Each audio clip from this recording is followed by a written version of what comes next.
día de hoy vamos a hablar acerca de las áreas de Brodmann. Las integrantes del grupo son Valeria Slava, Camila Forero, Lady Candamil y quien les habla, Lina Villó. Corbinian Brodmann fue un reconocido médico quien nació en Alemania en el año de 1868. También fue destacado en psiquiatría, se destacó en neurología y en patologías. Él fue inspirado por eminencias como Alzheimer y el matrimonio Bohr, con los cuales logró realizar investigaciones acerca de la citoarquitectura. En esta práctica implementada se basaba en utilizar las distintas estructuras y organizaciones celulares en capas para definir regiones de la corteza cerebral.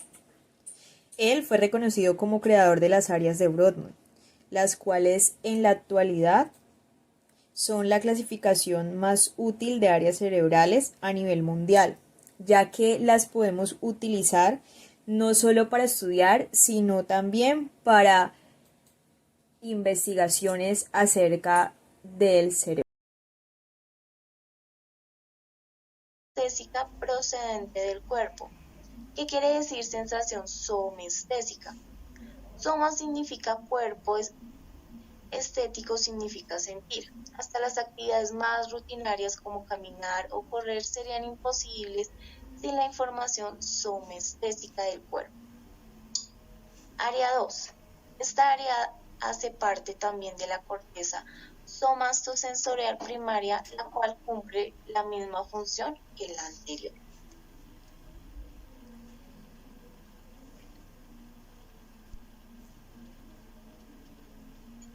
Área 3. Para esta área se complementa con las áreas 1 y 2. Adicionalmente, es la que le da la percepción del cuerpo, que es la capacidad de sentar la posición de las partes corporales o los movimientos de los músculos.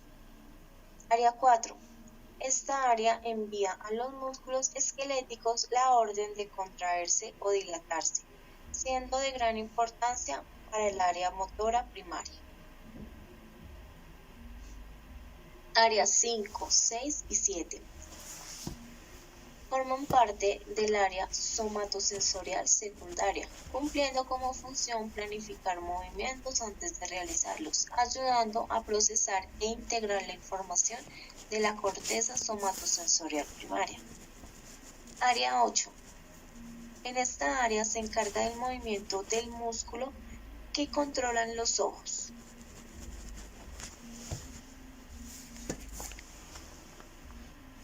Área 9, 10, 11 y 12.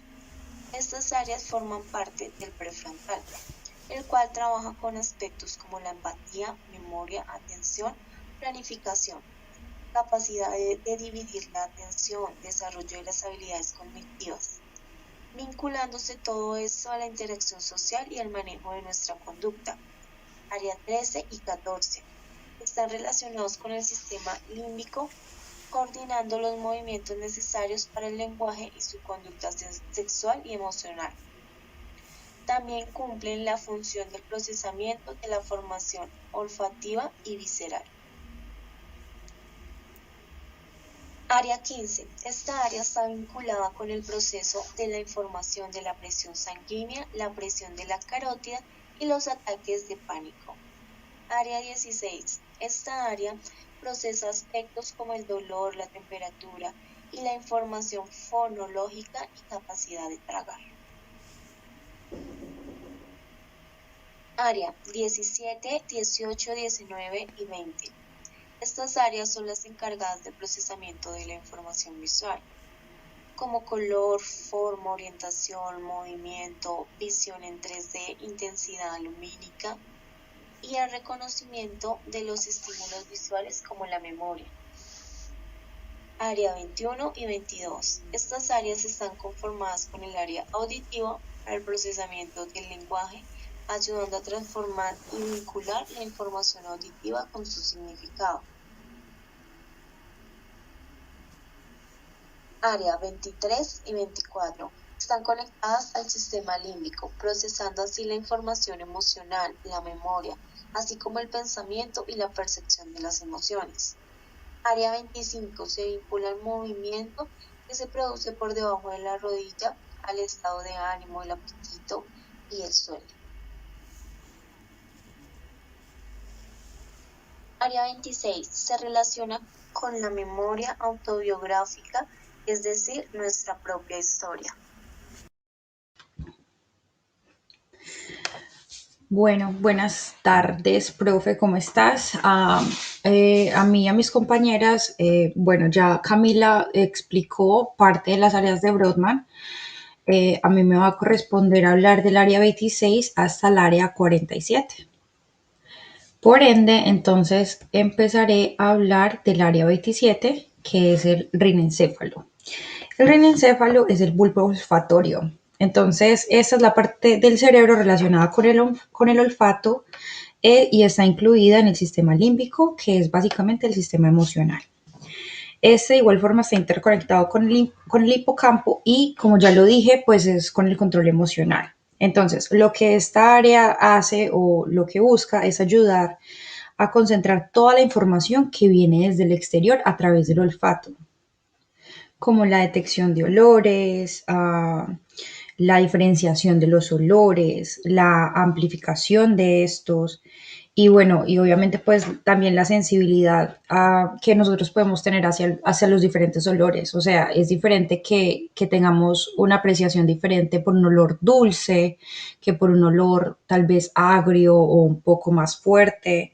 Entonces, las funciones de este es que convierte las señales químicas que recibimos y las convierte en impulsos eléctricos que viajan por nuestro cerebro y así logran cumplir con las funciones vitales. Bueno, ¿y cuáles son estas funciones vitales? La supervivencia. O sea, es la detección de sustancias nocivas. Por ejemplo, el gas tiene un olor muy particular, algunos gases son inoloros. También tiene la identificación de una gran variedad de olores. Los animales tienen una nariz impresionante, nosotros no tanto. Bueno, también nos ayuda con los refuerzos de la memoria mediante la asociación de olores y los recuerdos. O sea, es muy fácil de que cuando nosotros somos niños y tal vez nuestro padre, nuestra madre olía a cierta cosa, cierto perfume utilizaba, ya cuando seamos grandes, pues vamos a asociar a esa persona con ese olor.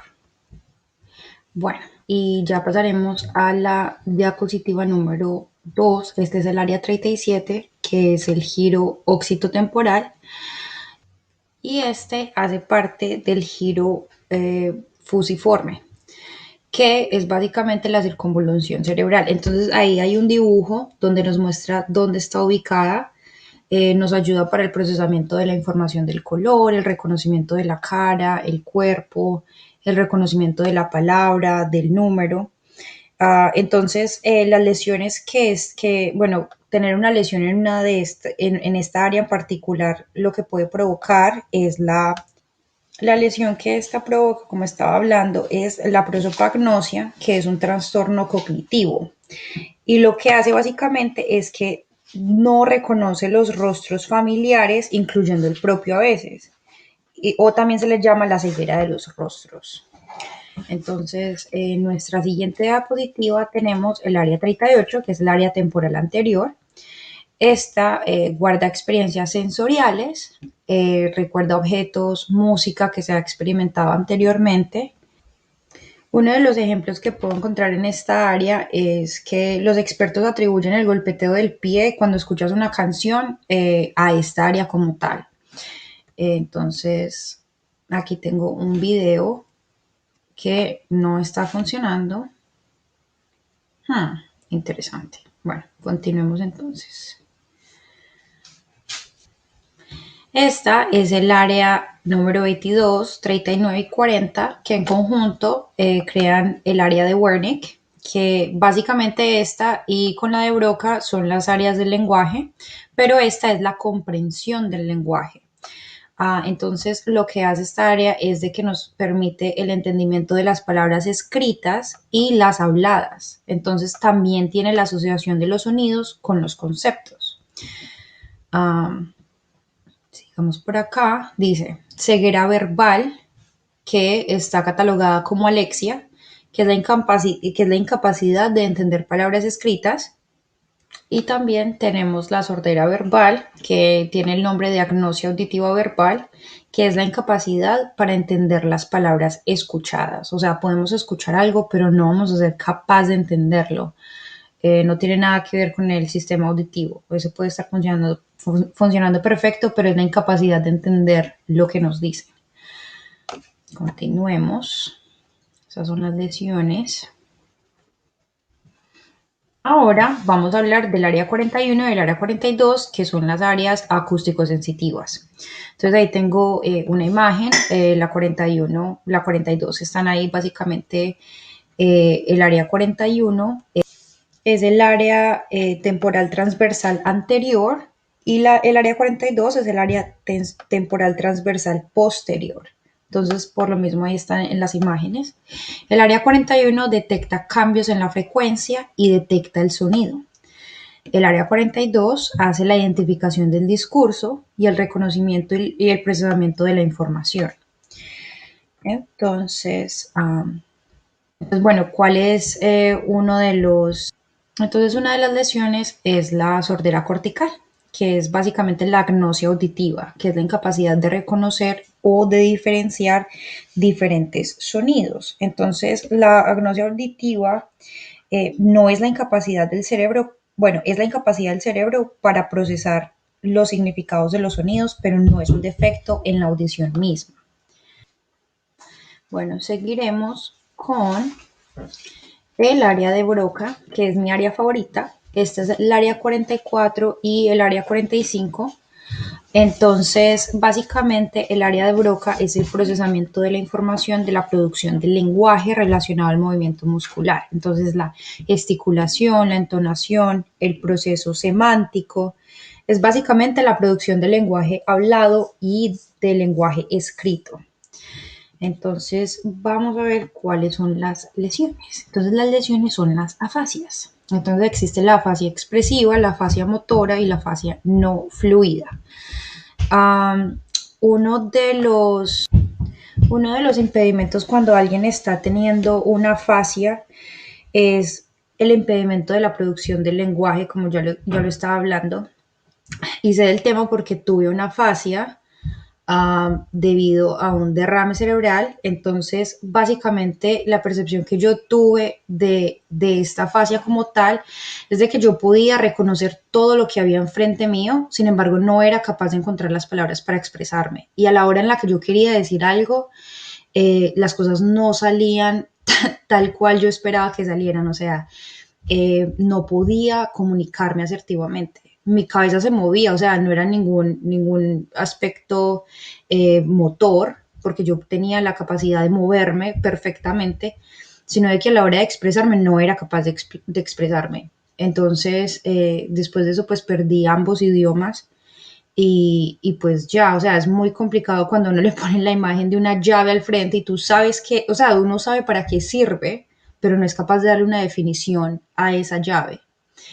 Y pues ya, entonces esos son las áreas que me correspondía a mí explicar y es todo. Muchas gracias, profesor.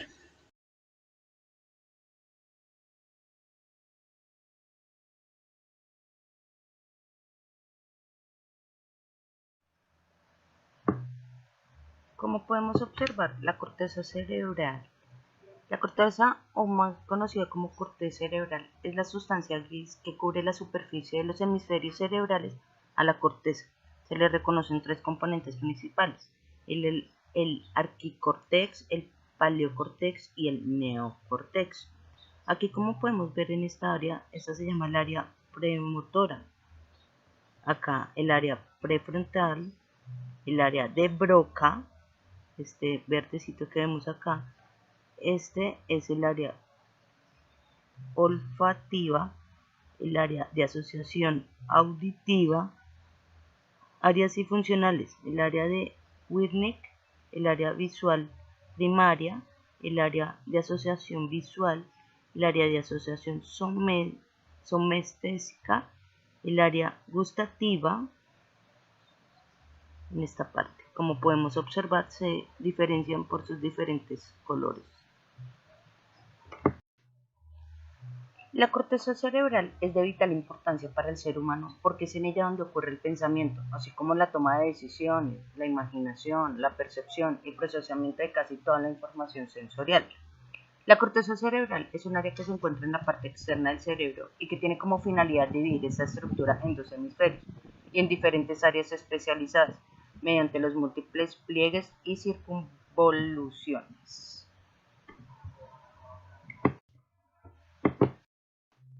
La corteza cerebral es una capa localizada en el exterior del cerebro, que está compuesta principalmente por un grupo de cuerpos neuronales. Además, esta corteza presenta la característica de que posee zonas profundas llamadas pliegues en los cuales se encuentran más neuronas. ¿Dónde está la corteza cerebral? La corteza cerebral es un área que se encuentra en la parte externa del cerebro y que tiene como finalidad dividir esta estructura en dos hemisferios. Sí, como escucharon muy bien, hemisferios, y en diferentes áreas especializadas, mediante los múltiples pliegues y circunvoluciones. ¿Cómo funciona la corteza cerebral? Esta capa del cerebro funciona gracias a la formación de sus capas de cuerpo de neuronas. Estas áreas son llamadas capa molecular, granular externa, piramidal externa, granular interna, piramidal interna y multiforme. Cada una de ellas tiene células especializadas con diferentes funciones, distintas funciones. ¿Cómo se divide la corteza cerebral? La corteza cerebral, la parte externa del cerebro, se encuentra dividida en córtex sensorial, córtex motor, córtex gustativo y olfativo, córtex visual, córtex auditivo y la parte prefrontal, como le expliqué en la primera diapositiva, como lo expliqué anteriormente. Estas áreas están localizadas en distintos lóbulos cerebrales. A continuación, haremos una breve descripción de la composición del área de la corteza para que me entiendan un poco más. El área motora, el área sensitiva, el área gustativa y olfativa, área visual, área auditiva y el área prefrontal. Cuando hablamos de área motora, es cuando hablamos de que la corteza se divide la motora primaria, premotora y motora suplementaria. Está conformada por el lóbulo frontal. El área sensitiva se sitúa en el lóbulo parietal y se divide en el área sematosensorial primaria y la secundaria. Cuando hablamos del área gustativa y olfativa, también se localiza en el lóbulo parietal. El área visual se divide en las áreas 17, 18 y 19 y se localiza en el lóbulo occipital. Cuando hablamos de área auditiva, esta se localiza en el lóbulo temporal y es la encargada de la percepción consciente del sonido. Y el área prefrontal se ubica por delante de la corteza motora en el lóbulo frontal. Todas las áreas mencionadas anteriormente se encargan de cumplir funciones motoras sensitivas y además la cognición. En estas capas también hay células gliales, las cuales tienen funciones con respecto a la absorción y conducción del LCR. Algunas forman mielina, incrementan el potencial de acción y además de esto almacenan glucógeno. Cada sentido tiene su lugar en la corteza, como lo decíamos anteriormente, es decir, que funciona percibiendo el movimiento, las sensaciones, la visión, el lenguaje, la audición, el dolor, reconociendo caras en la memoria, en las emociones y al momento de tomar decisiones. Referente al lenguaje, esta es una función especializada que es regulada por el área de Broca, que constituye una parte importante del cerebro.